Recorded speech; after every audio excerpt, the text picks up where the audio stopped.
Welcome to the How to Be Awesome at Your Job podcast, the show where brilliant professionals share how to sharpen the universal skills required to flourish at work. Enjoy more career fun, wins, meaning, and money with your host, Pete Makaitis.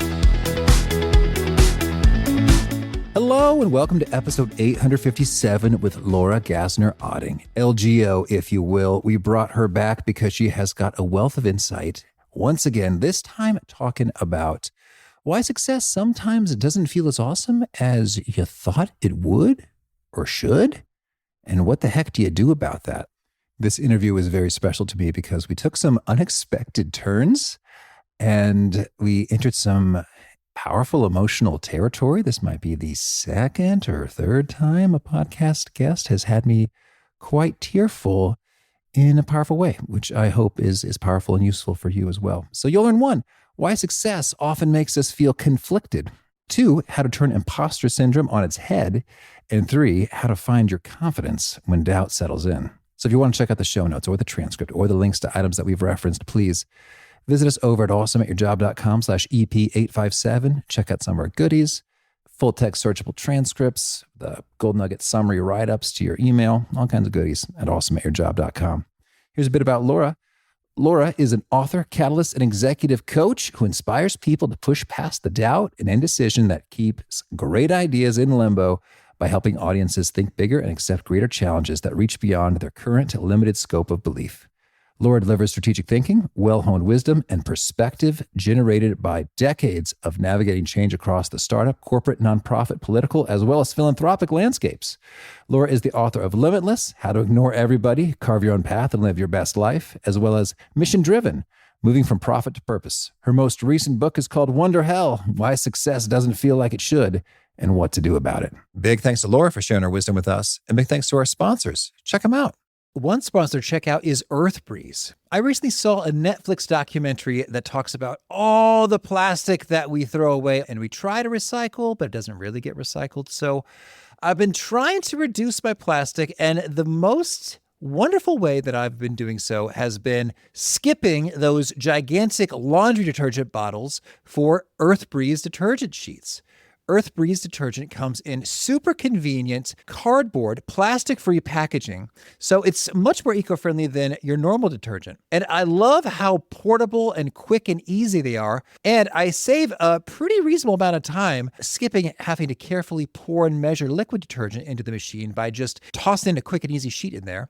I personally like their scent-free version, so check out EarthBreeze for an easy way to get clean clothes without the plastic waste and get 40% off with your subscription at earthbreeze.com/awesome. That's earthbreeze.com/awesome. One sponsor checkout is Bamboo HR. I love owning my own business, but I do not love doing government compliancy things. HR is hard, but Bamboo HR is easy. Bamboo HR is a powerful yet flexible all-in-one HR solution for your growing business. Wrangling benefits, onboarding, performance, recruiting, reporting, vacation time, trainings, oh my, can take hours. But with Bamboo HR, it can take mere minutes. Setting up a demo account is ridiculously easy. I didn't have to coordinate calendars to schedule a demo with a sales rep. Nope. I just created a sample account with sample data within 3 minutes of visiting their website, so I could immediately behold its vast capabilities. The software is genuinely beautiful in its breadth and simplicity. No wonder 34,000 companies trust Bamboo HR with their HR needs. So reclaim your time and check out the free demo at bamboohr.com/free demo. See for yourself all that Bamboo HR can do and how truly affordable it can be too. That's bamboohr.com/free demo. One more time, bamboohr.com/free demo. Now, here's Laura. Laura, welcome back to How to Be Awesome at Your Job. Hey, Pete, I'm glad to be back. Well, I'm excited to dig into the wisdom of your latest work, Wonderhell, Why Success Doesn't Feel Like It Should, and What to Do About It. Whoa, that's a big concept. Laura, what even made you think this is a thing you wanted to write? Well, I think a lot of personal development and self-help authors write the books that they needed, but they couldn't find. So when my last book, Limitless, that I talked about on your show last time came out, I suddenly found myself in this place where I was like, oh, that book did okay. It did pretty good. I wonder what pretty great would feel like. And I saw this potential that I had in me that I didn't even have a mailing list when the book came out and it debuted as a bestseller and it's like pretty amazing. I'm like, but how do I make it even bigger? Like, how do I do the next thing? And in that moment of success, where I thought I was at the end of the line, I thought I was done. I was finished. I published the book. Great. I suddenly realized that success wasn't an end point, but it was a waypoint. It became this portal that showed me that there was even more inside of me. And so I had this moment where I realized like it's exciting, it's humbling, it's amazing, it's wonderful. But also now I have this burden of potential that's sitting on my shoulders and I'm filled with anxiety and fear and dread and uncertainty and doubt and imposter syndrome and exhaustion and burnout. It's wonderful, but it's kind of hell. It's sort of Wonderhell. And so I went about reading all the self-help books that were out there. Like I 10x'd and I crushed it and I leaned in and I washed my face and I apologized and did all the things I was supposed to do. And Pete, none of them worked. And so finally I was like, all right, well, there got to be people who know. So I just started talking to other people who have been super successful people. And it turns out that there are no answers, that we don't actually get through these moments of Wonderhell, but we just learn how to get more comfortable in them. Because on the other side of this Wonderhell, it's just the next one and the next one and the next one after that. And so the book really talks about everything I learned from these people and how they learn not just to try to survive these moments, but how to look forward to them and thrive in them instead. Okay.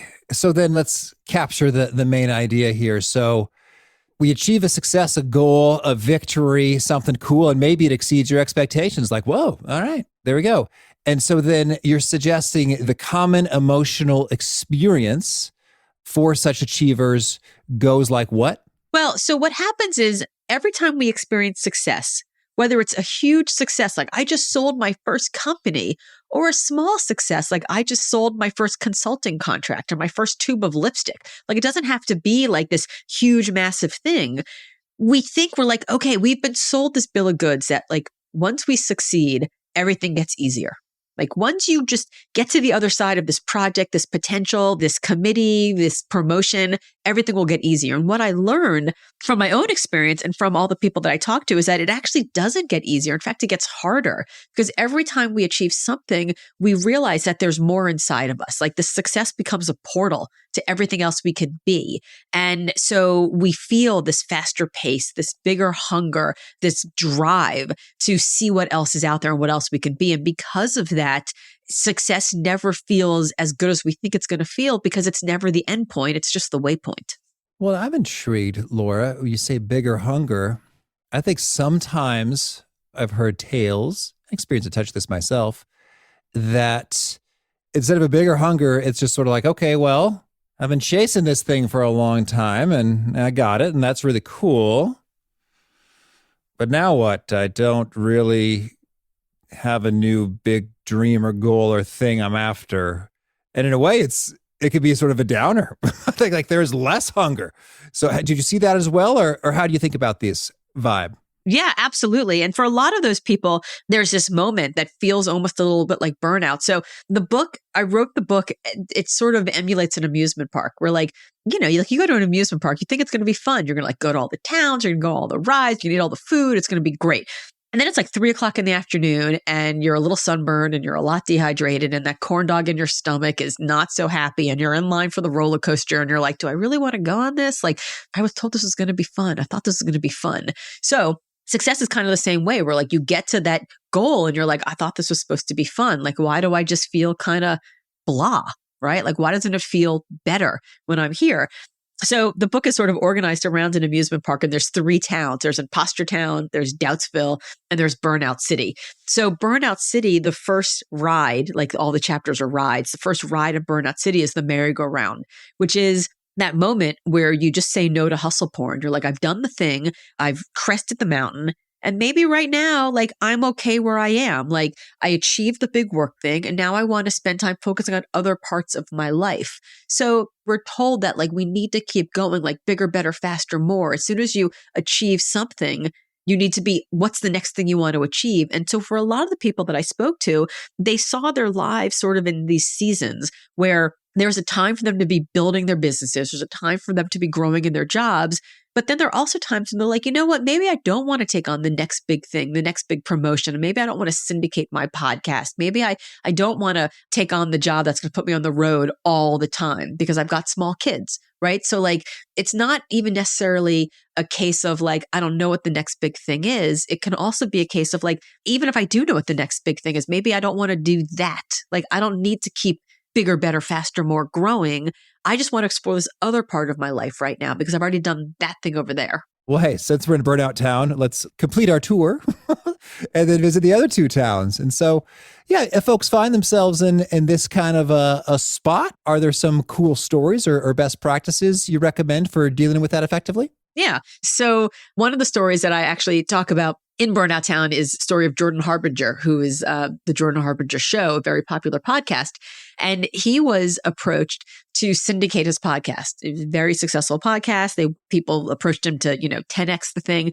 And he looked around and he said, I spent all day long talking to incredibly successful humans who are all coming on my show at the time where they're like launching a book or launching a course or launching a mastermind or some sort of thing. And he goes, and I interview them and they're like, this is the part that sucks. This is a part where I'm on the road all the time. This is a part where I don't see my kids. This is a part where I'm spending money out the wazoo and I don't even know if I'm going to get it back. This is the part that sucks. And then afterwards, they're like, hey, so Jordan, when are you going to write your book? When are you going to have your mastermind? When are you going to? And he's like, no, it sounds terrible. Why would I want to do it? So when he got approached to syndicate his show, he looked around and he said, everybody I know who's doing the thing, like everybody I know with a private jet is miserable. All they do is tell me about how expensive the private jet is. And he's like, so I looked around and I thought, why did I get into this in the first place? I got into this in the first place because I wanted a ton of flexibility in my life. And he said, now I'm married. I've got a baby. I've got another baby on the way. And he's like, there's only so many days I could say to my kids, like, hey, it's Tuesday afternoon. Your dad's got a super flexible job. Let's go to Disney World today so we can avoid the long lines on the weekend. He's like, there's only so many years I can do that before my kids are like, you old fart. We don't want to hang out with you. We want to hang out with our friends and go play, Xbox or something. So he was like, when I got approached for that, I thought about all the people that I talked to who were hustling and who were, exhausted and who were miserable. And I looked at my little babies and I thought, I'm good. I'm going to stay right here for a little while. And then, the syndication thing, it'll be there later. That's right. And as I think about Jordan's example, because I sort of follow his podcast world, and he's done quite well for the show, I guess, without taking that pathway. And as in fact, really a leader in the space specifically of smartly purchasing, not to get too much in the weeds with my new show of the podcast industry, but smartly purchasing promo spots for his own show on other podcasts, which he recoups via audience growth and then selling ads on his show in a beautiful, replicable kind of scaling way, which is like, oh, maybe that's my future too. Thank you for showing us the pathway, Jordan. So he's still hustling in a way, but on his own terms, it seems. On his own terms. And, just speaking of podcasters, another podcaster I interviewed for the show is Jonathan Fields, a dear friend of mine. And Jonathan talked about his own experiences with burnout, and his really were focused around this question of perfection.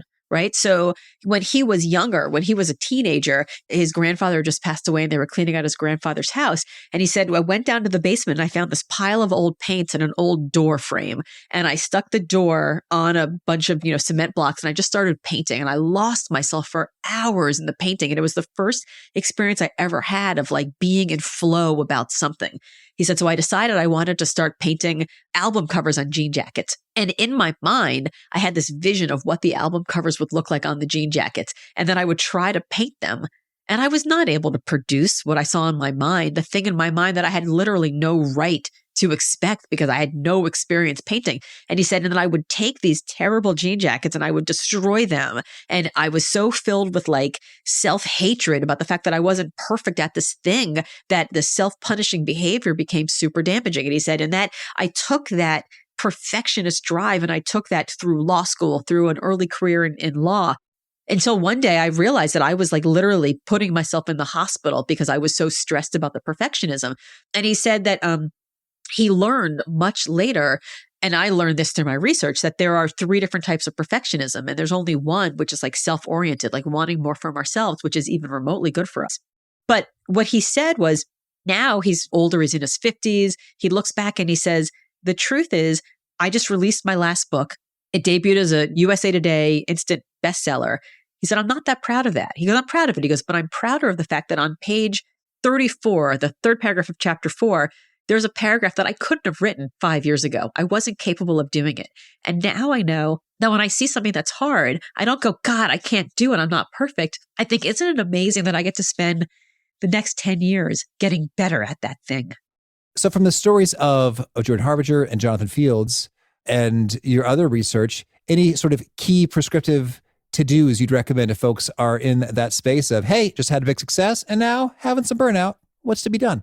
Yeah, I think that there are a lot of different ways that we can define success. And I think that when we finish one thing, we assume that the next success should be like something else in that vein, right? Like either we're going to build the next bigger business, we're going to get the next bigger job, or we're going to just keep going on the same path. And I think based on 20 years in executive search and interviewing the most successful people in the world, I called all of them because they were super successful. They all called me back because despite that success, they weren't very happy. So they were like, oh, is there another job, another promotion, another title, another organization out there? Like we think we'll be happy when, right? So what I learned in that work in 2 decades in executive search is that we start our careers thinking that success is defined a very specific way. Like whatever somebody told us at some point, whether it was a teacher or a parent or a boss or an internet celebrity, right? Or a guidance counselor before we had a frontal lobe, we were 17 years old. We start our career with a certain definition of success, and then we follow our entire career with the same one. And I would say like a specific tactic would be to ask yourself, what actually makes you happy? How do you define success? For some people, that success may be, I want to make $1 bajillion. For other people, it may be, I want to make just enough money, but I want to be at home every night and have dinner with my kids. For other people, it might be, I want to cure cancer, right? But everybody has different definitions. And even as we change, the world around us changes also. So my tactic for people is to check in with yourself. Don't just blindly keep doing the same thing you did before just because it's now. Like keep thinking about it. And I think the pandemic is actually a perfect time to do this because I think a lot of us woke up in the middle of the pandemic and we're like, when life goes back to normal, is the normal of going back to really the life I want? And I think for a lot of people, the answer was not really. Like I don't know anybody that came out of 2020, 2021, even 2022, not thinking that there were some changes that they wanted to make in some way. And so I just think it's a perfect time right now to reassess and to reprioritize. Okay. Well, can you take us to another town within Wonderhell and share with us what that's about? Yeah. So why don't we go to the beginning? Let's go to Impostor Town. So Impostor Town is every time we figure out that there is something in us, something more that's in us, something that we're capable of doing, there's also a voice inside of our head that goes, are you sure you should be doing this? Are you sure this is for you? Are you sure that nobody's going to like figure out that you're a fraud, that you don't belong here? And so Impostor Town, there is this great moment of, this is exciting, right? This is something I want to do. But then we hear these voices that go, oh my God, you haven't done this before. Don't do it. You're going to get hurt. You're going to, it's going to be a problem. And I think we have to turn those voices around and hear them not as limitations, but as invitations. So it's not, oh my God, you haven't done this before. It's, oh my God, you haven't done this before. What an opportunity. So with the people that I spoke to, and I thought, Pete, let me tell you, I thought I was going to talk to these incredible people, right? As I said, glass ceiling shatterers, Olympic medalists, startup unicorns. And they were going to tell me how they got through imposter syndrome. Like, how did they finally get through it? And much to my chagrin, it turns out that there's no way to get through it. Like everybody, each one of them at every stage, at every age, at every level had imposter syndrome because each time they were going into a room, they were going into an opportunity, they were going into an office, they were going into a possibility that they did not think was available to them before. Like every time we succeed and we look through the doors of success to what else is out there, there's other doors behind it that we don't know are available to us, even if we know they exist. So this imposter syndrome, the people who were able to thrive in Wonderhell didn't see the imposter syndrome as a limitation, but they saw them as actually these incredibly helpful allies that told them they were on the right track. And I thought that that was a pretty great way to turn that idea around because, I mean, if you just think about imposter syndrome alone, like the gall of the term imposter syndrome, like, oh, you're an imposter. Maybe you should leave. You have a syndrome. you're sick. Maybe you should lay down. Just the gall of the term alone is insane. So if we think about imposter syndrome and we think about ourselves as the imposter, we're the ones, that are wrong, when in fact, most of the people who feel imposter syndrome are trying to operate in an environment that wasn't built by them, wasn't built for them. Like, unless you're like the Mad Men of the 1950s, we're either too young, too female, too gay, too black or brown, right? Like we're trying to get into rooms that were not built for us, that don't accommodate us. And so the imposter tries to change the shape of themselves to fit into a room that wasn't built for them, when in fact, we should be demanding that the rooms themselves change shape. So this idea, this notion of sort of turning this around and not saying imposter syndrome was something's wrong with me, but imposter syndrome is actually telling me that I've gotten to a place that I never knew I could get to. And isn't that awesome? Was a really interesting mindset shift for me. That's good. Okay. And can we visit the final town? Yeah. So the final town is Doubtful. And Doubtful is when you are starting, you're there and you're like 9 toes over the edge of incompetence, which honestly is the most fun place to be. The only things I've ever done in my life that I was excited about were things that I didn't know how to do. Like, it's not that interesting to do the puzzle again. You want to do like a new puzzle. You want to do something different. So Doubtful is really like, you found yourself in this place. You don't quite know what to do, and you've got to figure it out. You've got to find your own way. You've got to realize that you are flying without a net, that there's maybe never been a net there ever, right? And you've got to figure out who you want to have around you, who belongs in the sidecar with you, and frankly, who doesn't, right? And also, like, how do you manage uncertainty? How do you figure it out when like everything in the world is like completely brand new and unknown? So in these moments when we don't quite know who we are and where we are and how we should be, these are the stories that I learned about how to get us through those moments. And what are some of the top things to do? Some of the stories that I loved were, first of all, I did an interview with Jen Welter, who was the first female coach of the NFL. And before she became a coach, she actually played for a very short while. And when she was at the training camp, she said to the coach, she was like, listen, you're either going to have to cut me or kill me because I'm not quitting, right? Like, she's like, stands all of 5'4", I think. But what she did is she decided she was going to break down all of the plays, all of the moves into their component parts. And when she did that, she began to understand the game in a way that actually made her into a really good coach. She didn't know it at the time, but it made her into a really good coach. And so she became a coach for the NFL. And when she became a coach for the NFL, she had this moment where she realized, like, there's no roadmap. There's no safety net. There's nobody who's done this before me.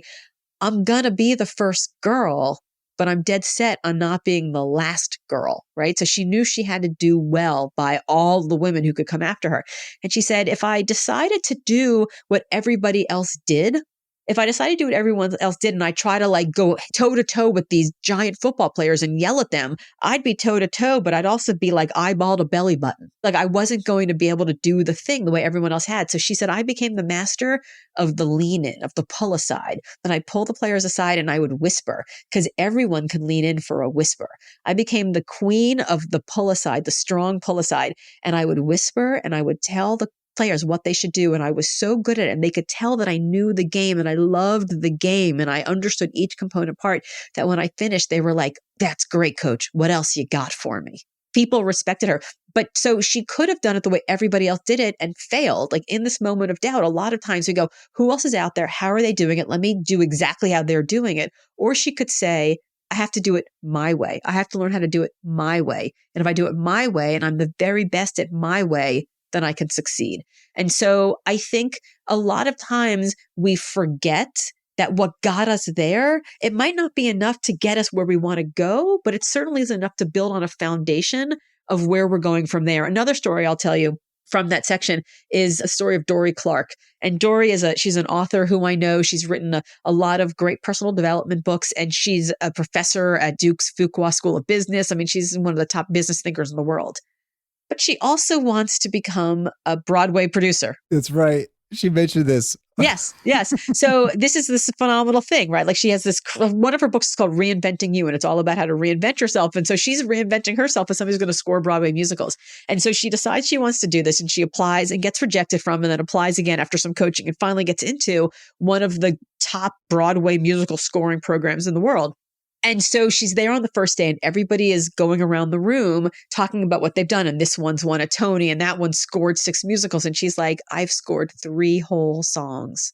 And I could either have in that moment put up my hoodie and like shrunk back into my sweatshirt and left the room, or I could have said, Dory, you've been really successful in other parts of your life, in areas where you didn't know what you were doing, but you knew how to become better. You don't know how to do this. It's not that you're not good. You're just not good yet. So everything that got me to here was what I was able to do, the habits I was able to build, the network I was able to create, the grit, the tenacity, the hunger, the weight, all of those things. That was enough to get me here. And I can build on all of those things to get me to where I want to get to. So it's not that I'm not good, just not good yet. That's powerful.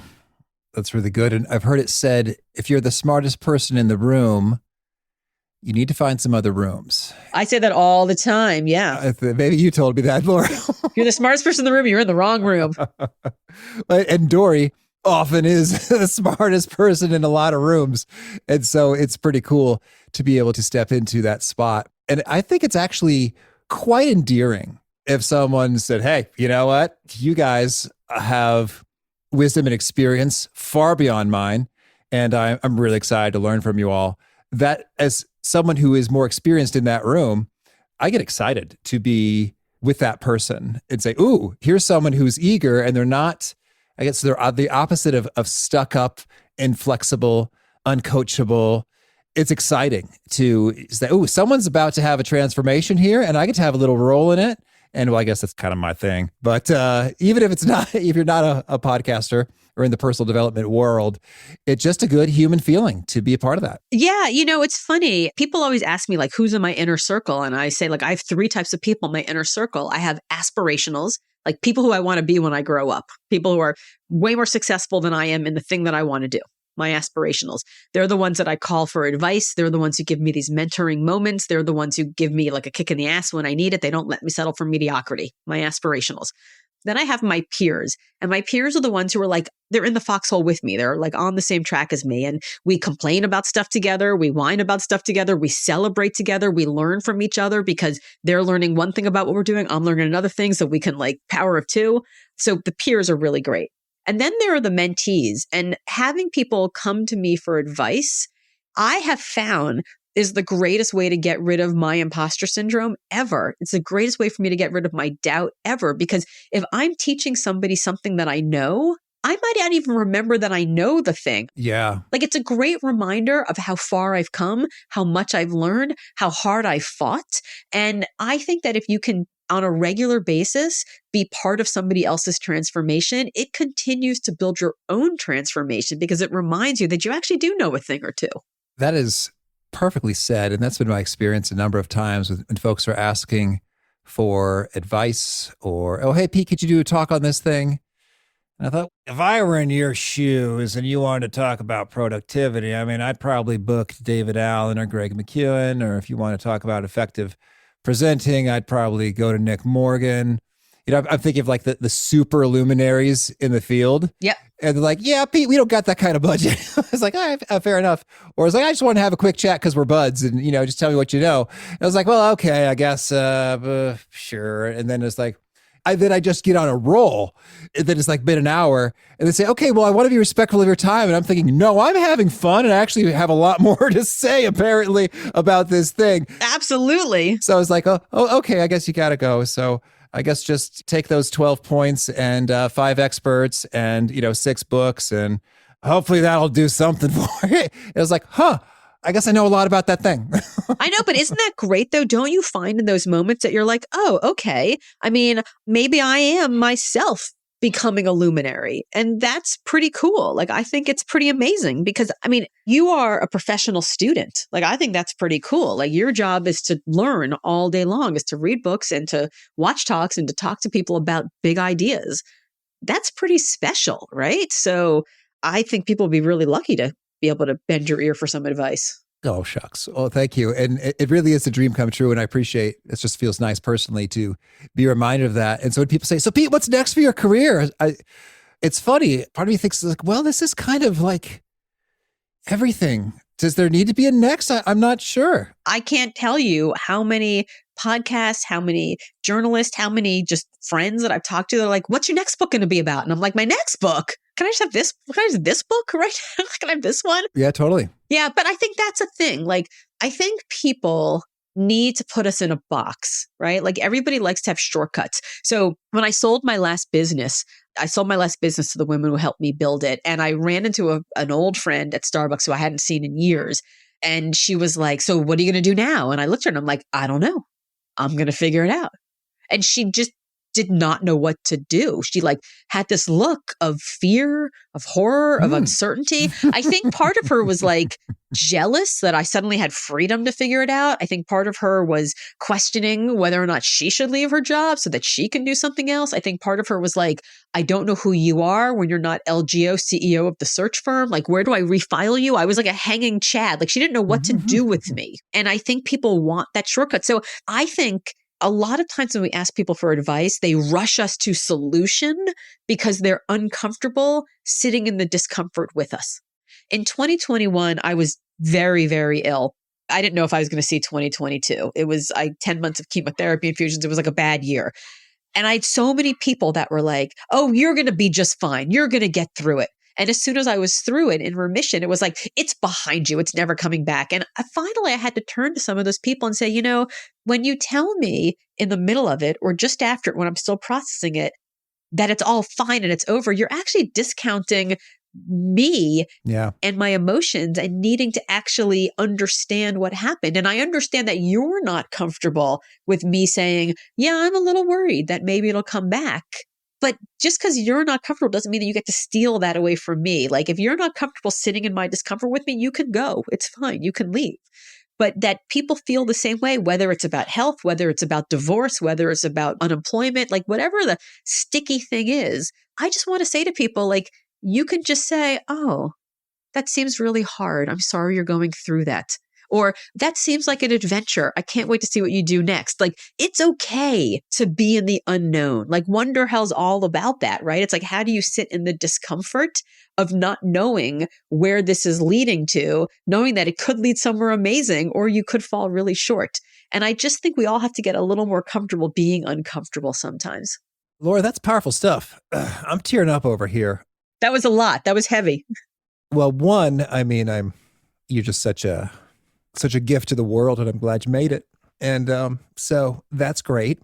And two, I'm thinking about my mom when she'll share some things like, oh, hey, Pete, you know, so-and-so from hometown Danville. Well, yeah, I saw on Facebook, there's some tough stuff going on. Like her son had a really dramatic burns from a fire, and they're in the hospital and they're not quite sure what's going to happen. Or so-and-so's child has cancer. And so, you know, there's photos of this precious 6-year-old who's bald, and, you know, it's tough stuff. And my mom, she'll say that I really don't like it when people on Facebook say, you got this. Oh, God. Yeah. Like one, it's just sort of an annoying phraseology. Like she was an English teacher. Yes. Like that's not grammar. But much more deeply, it's like, okay, you have no idea what I got and what I don't got. Right. And you saying you got this, I get you try to be supportive. That's some encouragement. It comes from a beautiful place. Yes. But it is misfired. Yeah. And it often doesn't feel great to receive that, because exactly what you've put your finger on is like, we're kind of rushing past the fact that this is a hard struggle with some suffering. And it'd be cool if you could be there with me and maybe provide some practical supports. So I will say this. It was beautiful to see how many people showed up for me, how many people did give me the "you got this" messages. It was wonderful to know. And yet also it was hard, right? Like at the end of the whole thing, I didn't even tell my family, like my husband and my kids, like just how hard things had gotten for me, because I didn't have the energy to take care of them and their fear and their worry and them wanting to take care of me. And so it's a very interesting thing, because you really do have no idea what somebody's going through. So even the people like living in my own house had no idea like just how dark things had gotten inside. And I just think I have a friend who he knows that I'm doing all these podcasts in advance of the book coming out. And he knows that I have this cold that you can hear so well right now. My apologies for that. And he sent me a message and he said, how can I support you in this moment?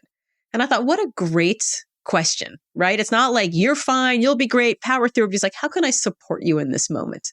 And I was like, it's just somebody who just is there to just keep you company. Sometimes you just need somebody to keep you company in your misery. And, to bring this back to like work stuff, which is, what the podcast is about. I think a lot of times in the work environment, we'll have somebody who's dealing with something that's hard. And, we want to fix it. We want to help them. We want to like get through it because it's awkward. It's uncomfortable. But I think sometimes just saying, what do you need right now? How can we support you in this moment? What do you need right now? And I think that really changes everything from we need you to get better and solve the problem so you can get back to the, dealing with the work to like, you can be a full person here. You can be who you are. And we respect that because we know you'll come back stronger. That's really beautiful, Laura. And in terms of providing support, whether someone's going through the unique situation of Wonderhell in one of those 3 flavors or any number of other things. I remember when I was 15 years old and my dad died suddenly. He was bicycling and he was hit by a truck. Oh, goodness. So that was tragic. And my mom said some of the most meaningful supports people offered. And it was that kind of a question. And what came about was I was 15 years old and someone said, hey, how can I support you? And she's like, you know what? Hey, you were a former driver's ed. Props to my mom. She's awesome. She just was able to identify and claim it. And so, oh, no, I don't want to be a bother or a burden. I mean, it's like, no, you need it and take it in your time of need. She's like, hey, my son's 15 years old. We got to get those state of Illinois 25 hours of driving to get a driver's license. It's very high stress for me. And you're a pro. So could you please do some hours with him? And he said yes. And so I spent some time driving with the dude. And that was super helpful. And then someone else, my mom said, you know what? My kids love swimming and you've got a cool pool. Would it be okay if from time to time they went there? She's like, absolutely. You could come anytime. I'll let my family know and the neighbors know. And you just drop on in. And that was just really cool to have those little bits of support in that tough time. Yeah. I mean, think about how much more that meant to you than like somebody dropping off teddy bears and fruit baskets at your house. Yeah. I think about that all the time. Thank you for sharing that story, by the way, that I'm honored that you shared that with me. There was a funeral in my neighborhood about 3 days ago. I was driving through the neighborhood and I don't know the family, but I was watching all these people walking up with like baskets of food. And I was thinking to myself, like, they're probably going to throw out so much food at this house, right? And like the last thing somebody needs is like somebody else's like homemade banana bread. And I was thinking, God, like what would be great is to know like what's happening inside that house. Who are the kids? What do they need? Like the fact that your mom was able to ask that. I say to people all the time when they have newborn babies, I'm like, everybody's going to come and be like, what can I do for you? Hand them the baby and take a shower. Like do whatever you need to do. Like when somebody asks, don't be like, no, it's fine. Let me make you some lunch. Like you're not there to entertain people. Like here's the baby. Like I've done the entertaining. I had 9 months of it. I made this baby. You can look at it while I take a shower. Yeah. But I think we have to get better at asking, especially if people don't know how to ask us, right? Because people like think about how good that guy felt being able to take you to drive. Think about how good that person felt letting you use their pool. Like it wasn't hard for them. Think about the last time you helped somebody do anything. Think about how good you felt when you helped that person. Like, why are we stealing the gift of helping from other people? I think we should just look at it that way and not be so embarrassed to ask. Now I say that being here, like sitting here on like the edge of my book launch and like dying that I'm asking people nonstop, please buy my book, please buy my book, please buy my book. But every time somebody asks me to buy their book, I love it. I'm so excited to help them. So yeah, I don't know. I think we have to really be okay knowing that the person who is dropping in and trying to help us, even if they don't know how they can help us, it's because they're just uncomfortable in the discomfort, not because they're offering the thing that they want to offer. They just don't, they're just like stabbing in the dark. That's so good. And that's hitting me in terms of, I remember, I'm 15 years old and the first person who showed up with like those aluminum foil casserole dishes at the door and just handed it to me. The mystery casseroles. It's like, I was 15. I didn't have a lot of experience with this. So I didn't even know what was happening. I was like, Mom, so-and-so came by and they gave us this food. So I guess we haven't. It's very heavy mystery tinfoil. She had to explain it. It was like, well, yes, Pete, when someone passes away, that's a way people try to show support so that we don't have to worry about cooking and stuff. It's like, oh, okay, I guess that makes some sense. And then, a few days later, it's like, well, our freezer's sort of full, so I don't really know what we're going to do with this. Like, it really does come out of the best part of them. Like, it is the best sign of humanity that I know, that people surround people in crisis. We just have to be okay saying, what would be better than that mystery casserole? Like, if you could just take my dog for a walk while I just sit in my living room and cry for a few minutes. Sometimes that's what we need to do. That is perfect. And when you talk about books, I'm thinking about a mentor of mine, and one of my episode number 1, Maui Asgadam. He understood. He'd done books. He's like, all right, Pete, so here's what's going to happen. I'm going to buy 10 of these books, and I'm going to send each of these to someone who I think could really be into this book and want to buy more, and maybe book you for some speaking as you're kind of entering this next phase. I was like, well, that's awesome. I could not have imagined or had the audacity to ask for that, but that is perfection. So thank you for that, Maui. Cool. Well, this is an interesting little detour we've taken, Laura, how to be helpful and how to ask, whether you're in the midst of a Wonderhell or any number of needs that you or someone else has. That's powerful stuff. Tell me, anything else you want to make sure to mention before we hear about some of your favorite things? Well, I would just say that Wonderhell only presents itself to people who are worthy of it, right? So like, if you've achieved something and you're like, cool, I'm happy, and none of this is resonating with you, you're probably where you are at the top of your potential. And that's awesome. But my guess is that as you're hearing it, you're like, yeah, I have felt that. And if you have felt a little bit of it, it's because you are made of more. So if you are feeling Wonderhell, it's not a bad thing. It's just a sign that you are capable of the thing that you can envision. Beautiful. Now, could you share with us a favorite quote? There's a Henry Rollins quote, and I don't remember exactly what it is, but it goes something like, there's no downtime, there's no uptime, there's no work time, there's no lifetime, there's just time. So get on with it. All right. And a favorite study or experiment or piece of research? So my favorite piece of research right now is one that I actually quote in the book that says that people who flip a coin and the coin flip tells them, go, do the thing, leave the marriage, take the new job, move across country, whatever the thing is, they are happier months and years later, regardless of the outcome of how that decision turned out, than people who flipped a coin and the coin told them to just stay where they are and not do something different. So this idea that action beats stagnation is fascinating to me. Okay. And a favorite book? I think one of my favorite books is Ursula Hege's book, Stones from the River. It's a fiction book. And the reason I love it is that it's a story of this woman named Trudy. She's a Zwerg, which is dwarf in German. And it's a story of like the history of the small town during World War II. And Trudy is one of those people who could be easily ignored because she's a dwarf and she's not usual from everybody else. And throughout the book, she actually is able to hide Jews in her attic. She's able to hear German soldiers talking about what they're going to be up to and then get that information to like the British resistance. Like the whole book is about how she has overcome what the world thinks of her and defined for herself what her life is going to be and created this big, rich life out of it. And a favorite tool? I love Notion. Notion's where I organize everything. But if you can look back there on my bookshelf, there is a hammer. Mm-hmm. That I won as being the fastest lightweight 40 to 49-year-old woman on an indoor rowing competition, a 2K competition. And the trophy that you get for it is a hammer because you're supposed to drop the hammer. So if we're really literally like your mom would be proud, right? Talking about tools, that hammer. Mm-hmm. And a favorite habit? My favorite habit is having accountability buddies in everything that I do. I am a motivational speaker, but I will tell you that I think motivation is BS. Because if it's 5 a.m. and it's 40 degrees outside and I have to go for a 10-mile run, I'm not going to do it. I'm going to roll over and I'm going to turn off my alarm because I am lazy and I'm a girl from Miami who likes the warmth.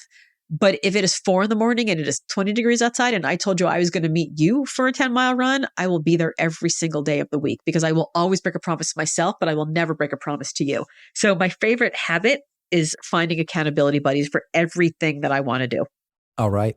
And is there a key nugget you share that really seems to connect and resonate with folks? They quote it back to you often? Yeah, people quote back to me all the time, stop giving votes in your life to people who shouldn't even have voices. Like all those people in our lives who we let give us all their opinions about who we should be and what we should be and how we should be and God forbid what we can't be. And we listen to all of them with equal volume when in fact, most of them don't know us and they don't know what they're talking about anyway. So yeah, we should stop giving votes in our lives to people who shouldn't even have voices. All right. And if folks want to learn more or get in touch, where would you point them? Yeah, so my name is Laura Gassner Otting. All my good friends call me LGO. So you can find me on all the socials at Hey LGO. HeyLGO.com is a shortcut to my website. You can also find out much more about Wonderhell at wonderhell.com or pick it up at Amazon, Barnes & Noble, Bookshop, anywhere fine books are sold. All right. And you have a final challenge or call to action for folks looking to be awesome at their jobs? Yeah, my final call to action for folks looking to be awesome at their jobs is to figure out whether or not everything that's on your calendar, on your to-do list, in your email box is stuff that is furthering your goals, your callings, or it's furthering someone else's. I would ask people to figure out whose dreams are you working for? And if those dreams are not your own, think about whether or not you should be doing something else. All right. Laura, this has been a treat. I wish you and the book all the success. Thank you so much, Pete. Well, I hope if you're dealing with a Wonderhell, Laura's insights have been handy for you. And if you are in need of support or thinking about how you can support someone, that some of these conversations stick with you and you go, what would really be helpful here? Again, the show notes, the transcript of the links to items that we've referenced are at awesomeatyourjob.com/EP857. Hope to catch you next time, and peace. Thanks for listening. To get the most out of the show, we recommend 2 key things. First, check out the extra resources at awesomeatyourjob.com. You can find this episode's transcript and links, as well as the perfect episode for your situation. You can search the full text transcripts of hundreds of episodes or explore episodes tagged by topic and competency covered. Second, subscribe to the podcast and get future episodes automatically. You can subscribe by telling Siri and several other smartphones and speakers, subscribe to the How to Be Awesome at Your Job podcast, or by tapping subscribe in your podcast player of choice.